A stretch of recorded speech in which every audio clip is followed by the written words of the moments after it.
Hi guys, welcome back. Today in this lecture we are going to learn how to configure the PPP and the PPP authentication.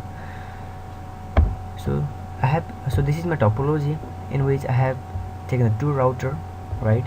Router 1 and the router 2, and this is the network that I'm going to configure on the WAN link, and this is the network that I'm going to configure inside the network, right?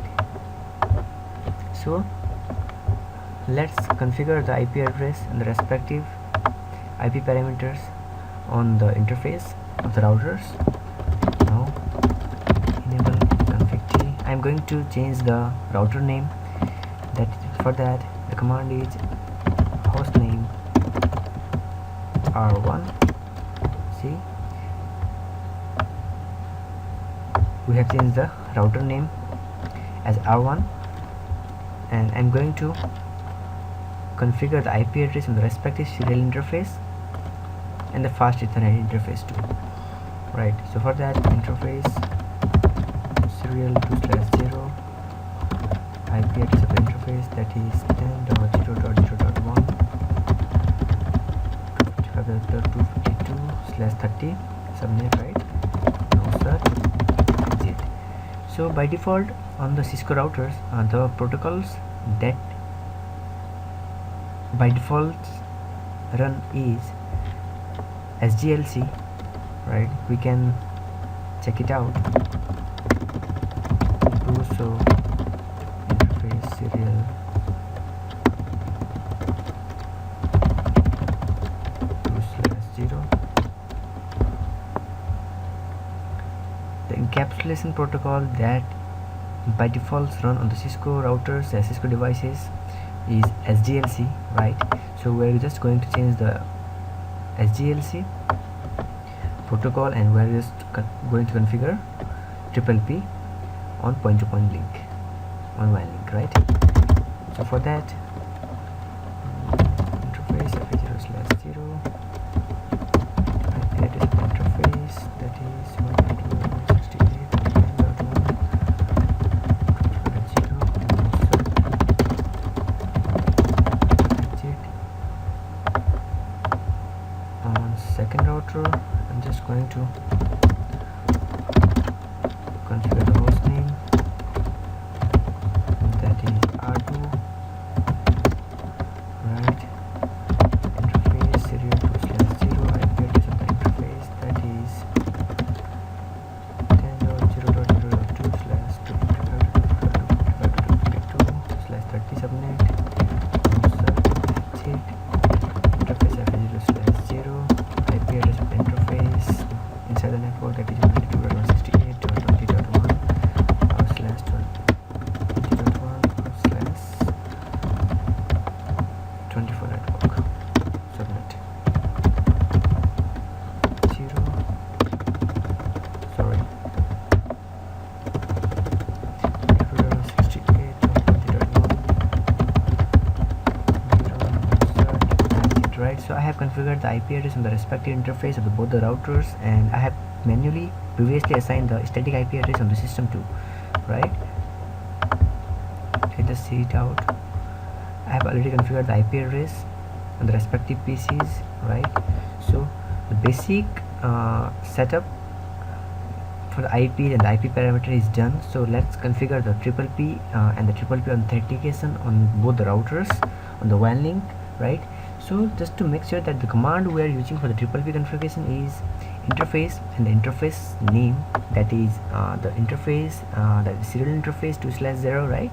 Interface name, and the encapsulation that we are going to use is PPP, because by default SDLC is being used on the Cisco devices, right? So the PPP authentication CHAP, right? There are two sort of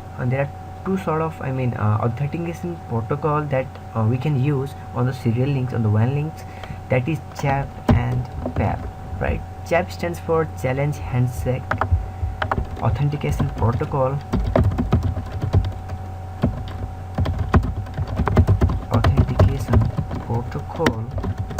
And the PAP stands for Password Authentication Protocol, right?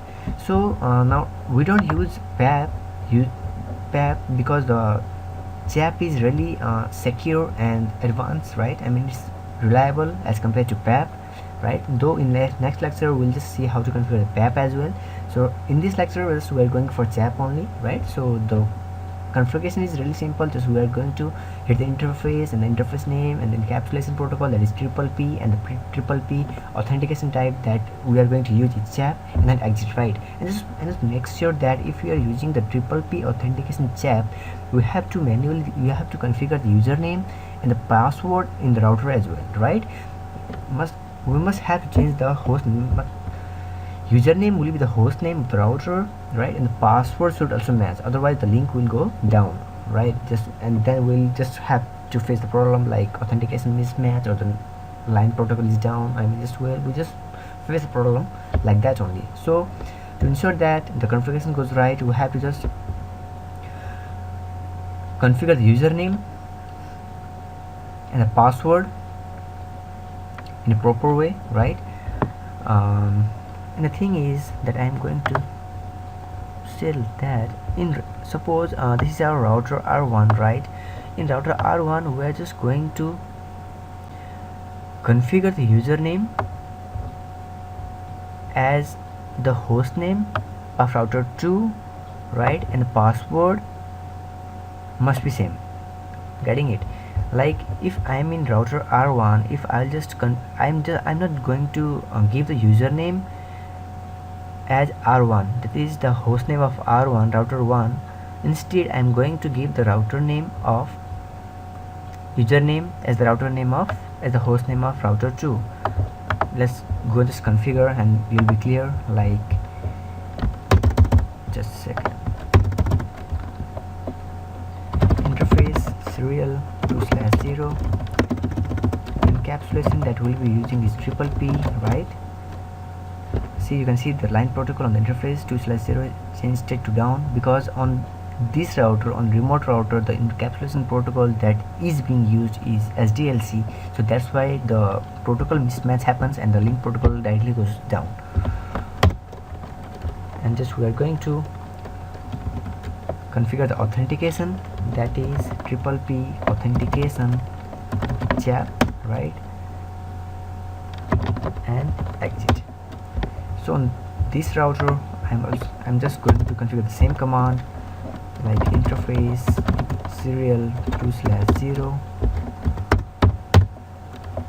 triple P authentication CHAP.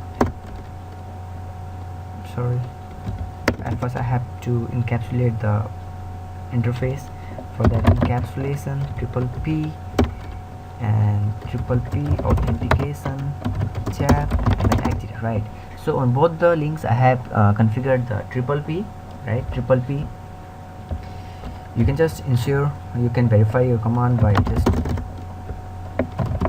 hitting the command. So interface serial 2/0. See, now the encapsulation protocol that we are using is triple P. So by default there was SDLC before, right? That by default SDLC is used. Now we have just changed our encapsulation protocol to triple P, right? So let's just configure the username and the password for two different routers. This is important. So for this I am in router R1, right? So I'm just going to type the username. The username will be the host name of router R2, that is remote router, right? You can see the host name of router R2 is R1. The host name of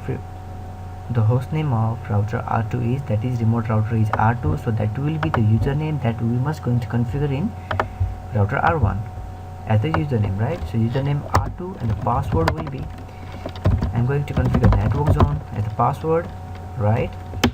So similarly I'm just going to configure the same on router R2 as well. Username will be R1, correct, and the password will be same, right? We must ensure that we are just hitting the same password, right? see, as the password, as I type the same password, the line protocol on the interface serial 2/0 is state 2 up. So we are just done with our configuration, right? So that's all. I mean, this is just a simple way how to configure the PPP and the PPP authentication on both the devices and both the routers. Like, we must ensure that the interface, the command is interface name, and the encapsulation protocol that we will be using, that is PPP, and the PPP authentication that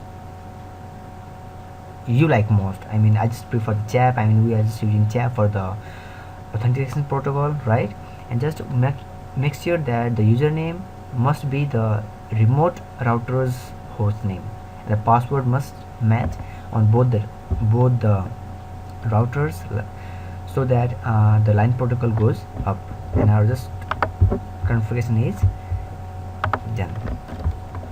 So interface serial 2/0, right?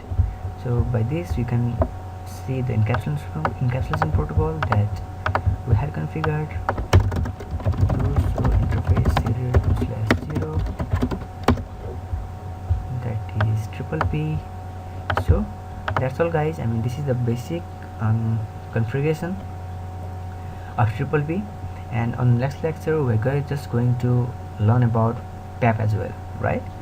So thank you so much for watching. If there is any sort of issue, just comment below and I'll just get back to you. Thank you so much for watching.